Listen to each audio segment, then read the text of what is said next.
अस्सलाम वालेकुम, welcome to my YouTube channel. मेरे प्यारे बहन भाइयों, क्या हाल। उम्मीद करती हूँ कि आप सब खैरियत से होंगे। अल्लाह के फजल व करम से मैं भी बिल्कुल ठीक हूँ। आज मैं आप सबके सामने बहुत मुख्तलिफ वीडियो लेके आई हूँ। इस वीडियो में मैं आपको बताने वाली हूँ कि किस घर में कौन से आसेब होते हैं, किस जगह होते हैं, कैसे आते हैं, कैसे पता चलता है, वो भी एक बिल्ली के ज़रिए। मतलब सारे सवालों का जवाब आज बिल्ली से हमें हासिल होगा। तो वो कैसे होगा, आज इस सारी वीडियो में आपको सारे सवालों के जवाब मिलने वाले हैं। बिल्ली एक ऐसा जानवर है, वो चीज़ें वो देख लेती है जो हम इंसान नहीं देख पाते। वीडियो शुरू करने से पहले मेरी आप सबसे हम्बल रिक्वेस्ट है कि प्लीज़ आपने मेरी वीडियो को फुल वॉच करना है, लाइक करना है, शेयर करना है और मेरे चैनल को सब्सक्राइब करना है। तो चलें चलते हैं वीडियो की तरफ। सबसे पहले तो मैं बात करूंगी कि घर में साया कैसे बनता है, किस तरह आसेब आते हैं। क्या लोग कहते हैं कि ये जादू के ज़रिए ये चीज़ें हमारे घर में आई हैं, या फिर किसी ने तावीज़ डाले हमें, किसी हमसाए ने, किसी रिश्तेदार ने, किसी अपने ने, किसी गैर ने। तो ये आसेब साया किस तरह बनता है, आज डिटेल से हम बात करेंगे। सबसे पहले तो इस बारे में बात करते हैं कि जो पहले के लोग थे वो जंगलों में रहते थे। बहुत जो पुराने लोग थे तब ये आबादियां भी बहुत ज़्यादा कम थीं और ये दरख्त जंगलात वगैरह सब थे। अकेले भी लोग रहते थे और जो उनका नहाना होता था वो खुले आसमां के नीचे नहाते थे। तो तब क्यों नहीं इतने आसेब वगैरह, साया, ये सारी बीमारियां क्यों नहीं थी तब, ये सोचा जा सकता है। उस वक्त की बात अगर हम करें तो सबसे पहले ये देखें कि जब लोग नहाते थे खुले आसमां के नीचे, जंगलों में रहते थे, तब उनको कोई बीमारी नहीं थी। डॉक्टर्स भी बहुत दूर दूर तक, कोई एक आध हकीम हुआ करता था जो मेडिसिन लेने के लिए जाते थे। तब ये भी नहीं था कि फ़लाँ बंदे के पास हमने जाना है और तावीज़ लेने हैं, तावीज़ किसी को डालने हैं, या हमें तावीज़ हो गए हैं, या हम पे ये साया वगैरह हो गया तो हमने तावीज़ इसका असर ख़त्म करना है। ये बिल्कुल ऐसी चीज़ें बिल्कुल नहीं थी, ये तो अब आ रही हैं। हालांकि इतना नॉलेज उस टाइम नहीं था। उस टाइम के लोग पढ़े लिखे भी नहीं थे, ऐसे मतलब ऐसी चीज़ों को जानते भी नहीं थे। अब के लोग बहुत ज़्यादा पढ़ लिखने के बावजूद भी इन चीज़ों को मानने लगे हैं, इन चीज़ों को ऊपर अमल करने लगे हैं और ये सोचते हैं कि हमें ये तावीज़ हो रहे हैं, हमें ये फ़लाँ बंदे ने करवाया है, हम ये करेंगे, हम फिर किसी आलिम के पास जाएंगे, तावीज़ निकलवाएंगे, या फिर हमें उसका बुरा असर जो है वो ख़त्म करवाएंगे। तो ऐसा क्यों हो रहा है? उस दौर में इतनी नेगेटिव एनर्जी नहीं थी। पहले कभी ये मिसाल मिली ही नहीं कि इंसान, मुसलमान इतने जिन्नात के सामने और शैतान के सामने बेबस हैं जितना इंसान किसी के सामने बेबस नहीं है। मतलब इंसान क्या कर रहा है? नाफरमानी, खुदा की नाफरमानी कर रहा है। खुदा की नाफरमानी जिसने भी की, उसके अंदर शैतान है, उसके अंदर हर नेगेटिव एनर्जी जो है वो भर जाती है, उसके अंदर बदबू शामिल हो जाती है। आज के दौर में मुसलमान जो हैं वो शैतान के सामने बेबस हैं, हसदीन के सामने बेबस हैं, जादूगरों के सामने बेबस हैं, जिन्नात के सामने बेबस हैं। तारीख़ में इसकी कोई मिसाल नहीं है। और अगर आज के दौर की बात की जाए तो ये क्यों ऐसा हो रहा है, ये भी बहुत बड़ी वजूहात हैं। जो इंसान अल्लाह की नाफरमानी कर रहा है, अल्लाह के सामने मतलब नमाज नहीं पढ़ता, कुरान पाक की तिलावत नहीं रखता, अपने आप को साफ़ नहीं रखता, सबसे ज़्यादा जो चीज़ें इम्पोर्टेंट हैं वो ये हैं कि अल्लाह की नाफरमानी करना, अल्लाह की इबादत ना करना। और जो अल्लाह की इबादत नहीं करता वो ख़ुद भला अपने आप को साफ़ कैसे रख सकता है?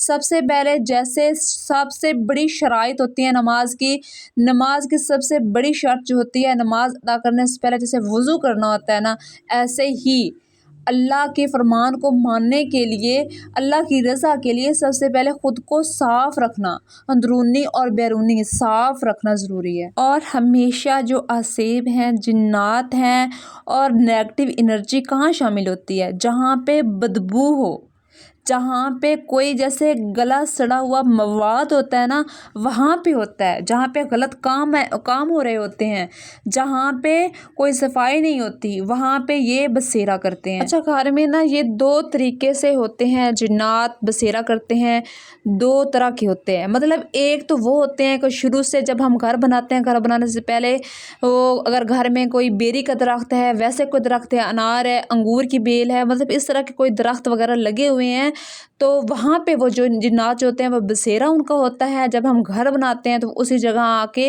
रिहाइश पजीर पहले होते हैं और उनका वो ठिकाना बन जाता है। जिन्नात दो तरह के होते हैं, मतलब एक तो मुसलमान होते हैं, एक नजिस होते हैं, नेगेटिव एनर्जी पैदा करने वाले, और एक मुसलमान होते हैं।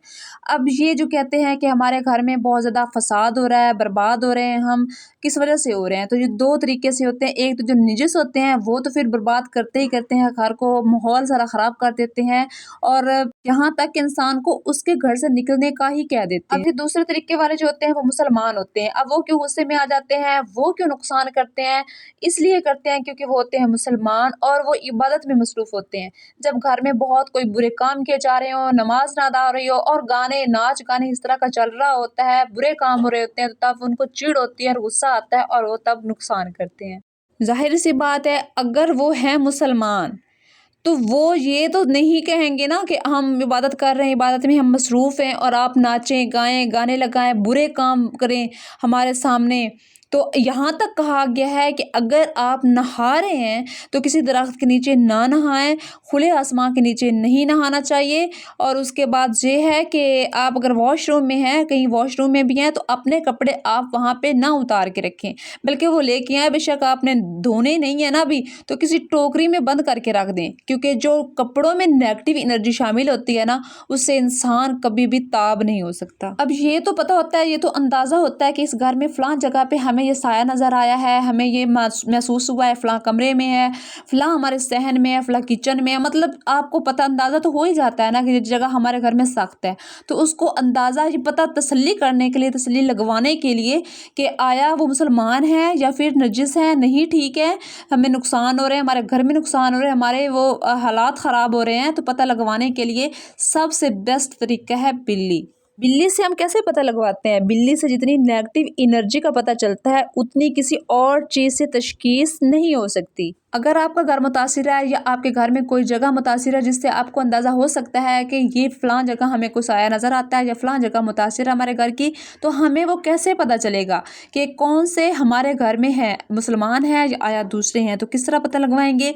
आपके घर में अगर कोई भी बिल्ली आती है, जिस तरह रूटीन के मुताबिक आप खाना वगैरह खिलाते हैं या गोश्त वगैरह उसको देते हैं, वो खिला पिला के आपने क्या करना है, आपने उस जगह पे, अगर आपका वो कमरा है, किचन है, सहन है, कुछ भी कोई भी जगह है, तो आपने बिल्ली को उस कमरे में या उस जगह पे बंद कर देना है। और यहाँ पे टाइम भी दरकार है, ज़वाल का टाइम होना बहुत ज़रूरी है। मतलब ज़वाल का टाइम रात को या दिन को 11 से 12 बजे के दरमियान जो टाइम होता है ज़वाल का, वो वाला टाइम होना चाहिए। या फिर दूसरा अच्छा वक्त, सबसे अच्छा वक्त जो होता है मगरिब से 20 मिनट पहले और मगरिब के 20 मिनट बाद का जो दरमियानी टाइम होता है, उस टाइम में ये अमल करना है आपने। और जो तीसरा वक्त है, नमाज के बाद सूरज निकलने से 5 मिनट पहले और सूरज निकलने के 20 मिनट बाद तक का टाइम। लेकिन सबसे अच्छा वक्त मगरिब का वक्त है, और यही तशख़ीस का सबसे अच्छा वक्त है। अब पता कैसे चलेगा? जैसे ही बिल्ली को बंद करना है, तो आपने कोई ऐसी जगह ज़रूर रख लेनी है जिससे आप वाज़ह तौर पे बिल्ली को देख सकते हैं।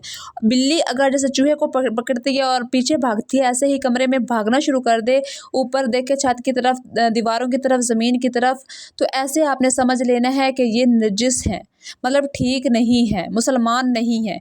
और अगर बिल्ली आराम से बैठ के एक ही जगह टिकटिकी बांध के देखती रहे और एक ही जगह घूरती रहे, तो समझ लेना कि ये मुसलमान है इस जगह पे, या फिर फरिश्ते हैं, या मुसलमान असेब है। तो आप समझ ले, इससे आपको पता चल जाएगा, अंदाज़ा हो जाएगा किस तरह के हमारे घर में हैं और किस लिए हैं। मतलब हम नमाज नहीं पढ़ते, कुरान नहीं करते, इबादत नहीं करते, और हम नाच गाना करते रहते हैं, जो उनको अच्छा नहीं लगता, इस वजह से उनको बहुत ज़्यादा गुस्सा आ जाता है और वो हमें नुकसान पहुंचाते हैं। तो आपने उन बातों से गुरेज करना है, उन बातों को छोड़ देना है, अपने घर में इबादत करनी है, इबादत में मसरूफ़ रहना, ताकि वो भी खुश हो जाए।